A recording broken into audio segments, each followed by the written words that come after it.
Hi everyone, it's QuickyBaby and welcome back to World of Tanks, and today I'm going to be playing in the night game mode, playing in the Senlac. But today isn't about the night game mode. Today is one of those days where somebody's toxic on your team has the audacity to call you out, and then you proceed to possibly carry them to a win. It's one of the most satisfying things that you can do in World of Tanks, where somebody thinks that you're awful, and, well, you know, sometimes they are right, sometimes I am absolutely awful, but just occasionally we can use that negative energy to prove them wrong and be a little bit defiant. Who it is exactly, you're going to have to wait and see later on. Unfortunately, as you can see, even though I'm using the anonymizer, I can't even really avoid it. When I play a game mode like the night battles in arcade, it's got a very small queue, and so it's very easy to be able to get into a game with a streamer, so to say, and do a little bit of filthy stream sniping. So firstly, let me talk about the night game mode. I really don't like it. My opinion really hasn't changed. But one thing that I have done is I've learned how to be able to kind of break the night game mode a little bit. And funnily enough, you would have never have thought it, but it's actually the Senlac. I think the Senlac is the best tank in the game inside the night game mode. And the reason for that is that the Senlac just has raw view range. Firstly, let me take a step back and explain the situation if you're wondering, what is this? Wargaming are testing night battles inside the arcade cabinet with, I guess, the intention that they'll probably go into the game, possibly. So, inside night battles, when you fire, your camera rating is reduced by significantly more. Your view range, however, is reduced by 35%, hence why you see the ring on the minimap being very small. Usually a tank like this would always get up to 445 meters, which is the maximum spotting distance inside the game. And to add to that, Wargaming have actually reduced the render distance from, I believe, 568 down to 465 inside the night game mode. So all of these definitely changed the way the battle works. And when I made my video last week where I played the night battles and gave my initial opinions, they still stand. I think I hit the nail on the head. I think it's an awful addition to the game. However, what I also have learnt now is that there are ways that you can be able to break this game mode completely. And the star of the show is going to be the Senlac. Now, why is that? Well, the Senlac has 410 meters base view range. And because the vehicle has so much view range, even though it's got minus 35% view range, it can still get up to a very healthy amount. When I say very healthy, it looks like it's about maybe 380 meters view range, something like that. No, probably not even quite like that, like 370 meters view range. The base view range that I have on my Senlac right now, I believe is 570 or like 590 or something. And that's because I'm using vents and coated optics, and I'm also using an exhaust as well. And so my camera rating on this vehicle is really good. So unless I'm firing, I'm very, very sneaky. And I can be able to spot anyone further away than they're going to be able to spot me inside the night game mode. And so this gives you, just like what you want to achieve in a light tank, areas where you can be able to spot your opponents and they can't be able to spot you. And the reason why the Senlac is so powerful is because Wargaming buffed this tank. It's not a good tank inside the game, inside the random queue. I wouldn't really recommend playing it all that much, although it can be kind of fun with the awesome HE rounds this vehicle has. But they buffed this tank's kind of soft stats. They buffed its view range because I think they realized that it's quite a large light tank and it needs to be able to see its opponents at decent distances. What that really means inside the random queue is that you just don't use coated optics and you use a vision system instead. Or if you don't want to use a vision system, you can use an exhaust or maybe use vents instead of optics to be able to buff everything else about your vehicle. So immediately we see that this TS5 on my team pings me and calls me an idiot. And by the way, don't worry, this is an anonymized name. I'm not going to reveal the player's real name. And I say, yes, am. I meant to say, yes, I am. I guess, just, you know, I'm role-playing a little bit like that. I would have loved to have helped that TS5 a little bit more, but with the night game mode, you really have to stay at a decent distance. And you see that always I'm driving away from my opponents until I get to this kind of like sweet spot where I know that I'm going to be able to, well, hopefully hit them, but I know they're not going to be able, well, I thought they weren't going to be able to see me, but I guess at 274 meters, I guess the STA2 has that much view range. Another tank which has pretty darn good view range, and as it's a premium, he's probably got a very good crew, and possibly even a premium consumable. The premium consumable is so incredibly pay to win inside this night game mode Literally, you're just paying 10,000 credits a battle to be able to have an extra 5% view range. And 5% view range inside this game mode just allows you to do things that other vehicles could only dream of. I should also mention that inside the night game mode, that they've changed the amount of time that you're spotted from 10 seconds down to 6 seconds. And so when you see me being a little bit more cheeky in this game and questioning why my opponents aren't shooting at me, keep that in mind. So the Senlac with this view range advantage can just end up going into positions where you can see your opponents, they can't see you. So it's a bit like when you're playing like a Manticore at high tier with insane camera rating, but they've just rescaled it. Now, I don't think that Wargaming have rescaled it in the correct way, but I have to admit that this does feel like more old school World of Tanks, where you were playing against stock vehicles and nobody had very good view range. And it actually does feel so much more rewarding to play a light tank inside this kind of gameplay. However, does it make the game better? Well, I think it definitely makes the game better for anyone who can afford to have incredible view range or incredible camera rating. It definitely means that the game would become a little bit more pay to win with the premium consumable. Almost think that it's a very dangerous thing that Wargaming are toying with right now when it comes to vision. Because what I'm hopefully going to show you in this game is that even though we are down right now by 4,000 hit points, that I've still got a darn good chance of getting back into this one, and with 56 hit points to boot, this is going to have to be the comeback of comebacks. But when I can get to like 240 meters, and I can see my opponents and they can't see me, I can choose the engagement. And if I can choose the engagement, if I don't make any bad choices, then how can I lose, right? Apart from if they all kind of come at me at the same time, or if they manage to take the cap circle and cover the person who's capping. Tricky to be able to do so though.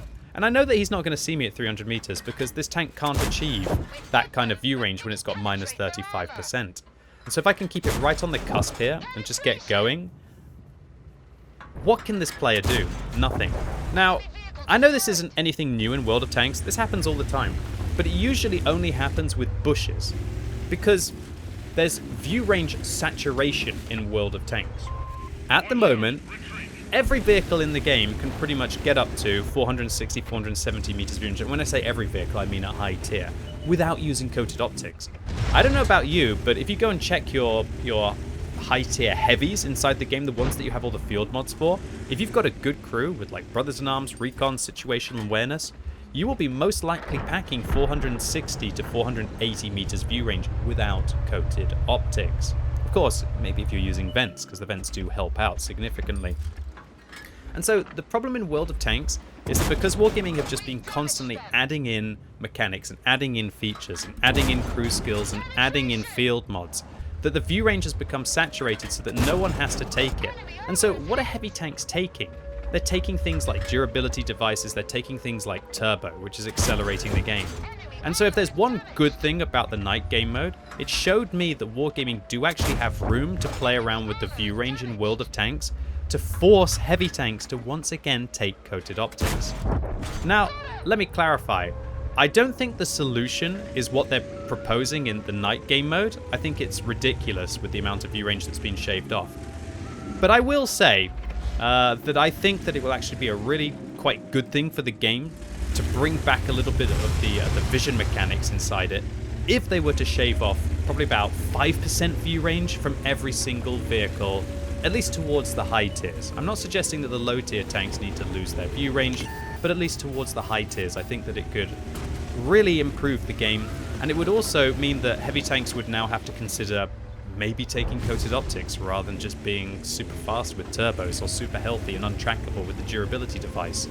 If a tank wants to set themselves up like that, at least make it so that they're more vulnerable at long range.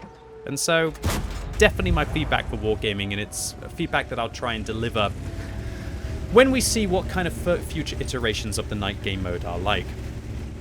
Anyway, let's get back into the matter at hand here, and that is that I'm starting to run dangerously low on shells, but there's still 1,000 hit points that I'm going to have to get through on the enemy team.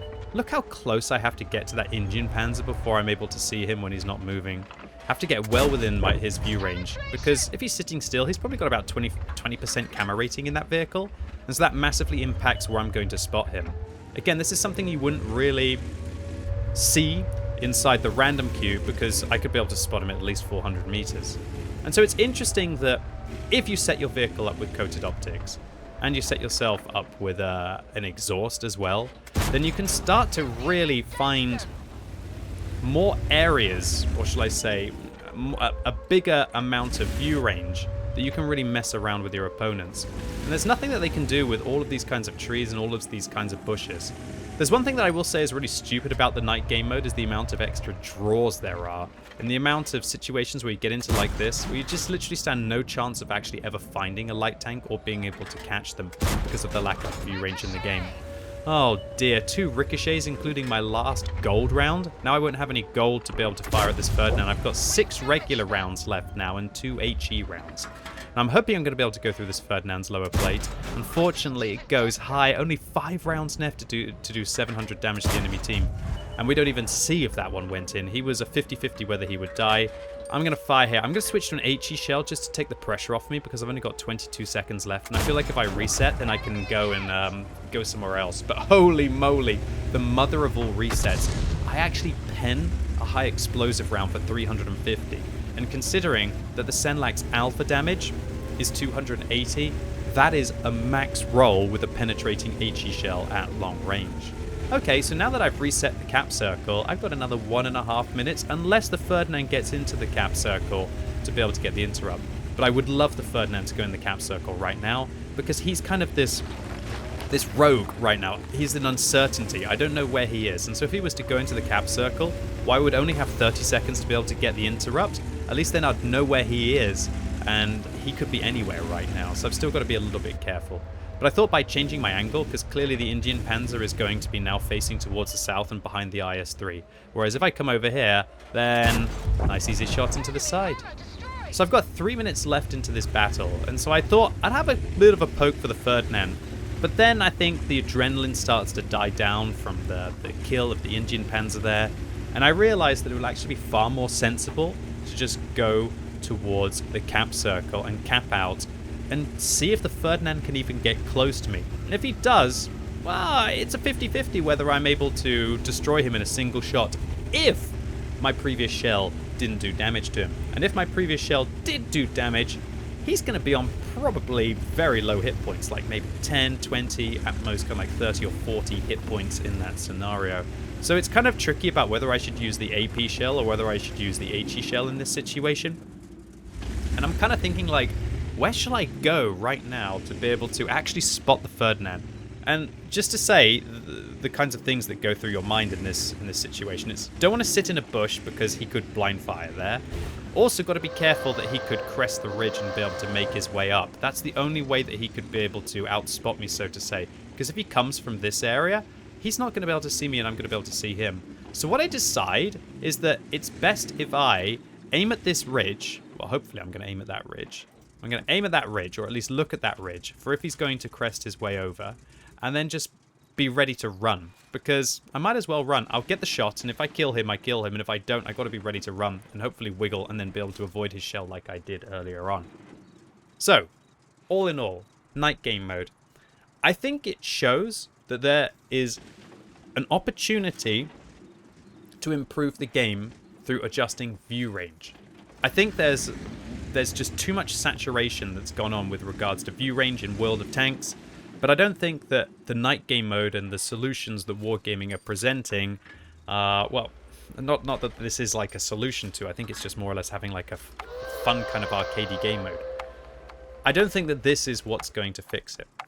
And also, now that I've actually played around with the night game mode for a week, it's kind of broken what you're able to achieve with tanks with high view range and high camo. And I don't think it's a better game. I think it's actually a significantly worse game. And there you go. 100 base defense points to go with the defense earlier on. And I decide to fall back to behind the bush as we bask underneath the moonlight in an epic victory that was oh so satisfying after that player berated us earlier on in the battle, pinging our position, calling us an idiot, calling us a moron. There's nothing more satisfying than proving somebody wrong, and you know what? Feeding them a free win as well. because that's all we've got to do inside this night game mode is win to actually progress to be able to get those bonds. And so the result really speaks for itself. 4,700 damage, so it looks like we did hit that blind fire on the Ferdinand. 6 kills, giving us a top gun of 1,736 base experience, and while we did have to fire all of that gold ammunition, luckily as we were running a credit booster, we make a cool 100,000 credit profit. And one thing that's unusual in World of Tanks, 100 cap points and 100 base defense points as well. Not bad for a moron. And one of the most satisfying things is, you know, sending your regards to the player who was berating you in the game. Anyway, ladies and gents, boys and girls, that was it for today. Really hope you enjoyed this video. If you did, give it a thumbs up. If you hated it, give it a thumbs down. And if you're watching this video as it's released on Sunday, it's soon time for the World of Tanks Tech Tree Showcase live on twitch.tv/QuickyBaby. And this week, I'm going to be featuring the whole of the Leopard 1 line, so you can come and see some of the best sniping vehicles in the game with the super popular Leopard 1 at the end. And so I'm really looking forward to seeing you all live right now on twitch.tv/QuickyBaby. And as always, thank you so much for watching. You've been epic, and hopefully I'll see you soon.